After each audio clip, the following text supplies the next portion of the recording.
বরিশালের উজিরপুরের সাতলা ও বানারীপাড়ার বিশারকান্দির সংযোগকারী কুচা নদীর ওপর নির্মিত সেতুটি পরিণত হয়েছে এক প্রহসনে।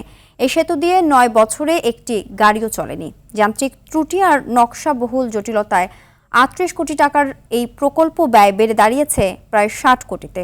বরিশাল সংবাদদাতার তথ্যচিত্রে জানাচ্ছেন লিওন আজাদ। বরিশালের উজিরপুরের সাতলা আর বানারীপাড়ার বিশারকান্দি ইউনিয়নকে বিচ্ছিন্ন করেছে কুচা নদী। দূর থেকে দেখলে মনে হবে যান চলাচলের জন্য যে কোনো মুহূর্তেই খুলে দেয়া হবে এই নদীর উপর নির্মিত সেতু, যদিও বাস্তবতা বলছে ভিন্ন কথা। ২০২০ সাল নির্মাণ কাজ যখন শেষের পথে ঠিক তখনই ঘটে বিপত্তি।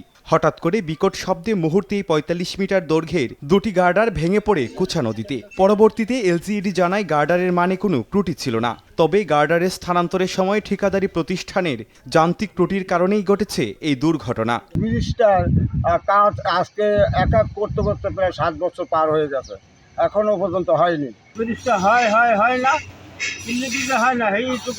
আপনার চাই ব্রিজটা যাতে অতি শীঘ্রই সংকটে হয়। সেতুর উচ্চতার কারণে অ্যাপ্রোচ সড়ক নির্মাণে ১১ মিটার পর্যন্ত মাটি ভরাটের প্রয়োজন দেখা দেয়, কিন্তু দুর্বল মাটি সেই অতিরিক্ত চাপ নিতে না পারায় শেষ পর্যন্ত পুরো নকশাই পাল্টে ফেলতে হয়। প্রথম কোহিনুর কোম্পানি করছিল, পরবর্তীতে অ্যাপ্রোচ নামানোর জন্য আবার ব্রিজ বাড়ানো হয়েছে, যে কারণে বায়োডাক ব্রিজ আমরা পাইছি বায়োডাক অংশ। উপজেলা প্রকৌশলী জানান বর্তমান প্রকল্পের ব্যয় ৩৮ কোটি টাকা থেকে বেড়ে দাঁড়িয়েছে প্রায় ৬০ কোটি টাকায়। আমাদের ব্রিজের অংশের কাজ শেষ। আগে ছিল ১১ মিটার, মানে আমরা এখন ৬ মিটার হাইট কমাইছি। হাইট কমানোর পরে এখন আমাদের ৫ মিটার আছে। ৫ মিটার ওই অংশে আমরা এখন প্লাজারিং করতেছি। আগে সম্ভবত ৩৮ কোটি টাকার মতো ছিল, ৩৮ কোটি টাকার মতো ছিল, আর এখন আমাদের বায়োডাক করতে আমাদের সম্ভবত ২২ কোটি টাকা খরচ হয়েছে। ৩৮ কোটি টাকার সেতু এখন ৬০ কোটির বোঝা, যার দৈর্ঘ্য খামখেয়ালি নকশায় বেড়ে গেছে ৩৬০ মিটার। ঠিকাদারের যান্ত্রিক ত্রুটি আর প্রকৌশলগত চরম ব্যর্থতার এই মাশুল গুনছে সাধারণ মানুষ।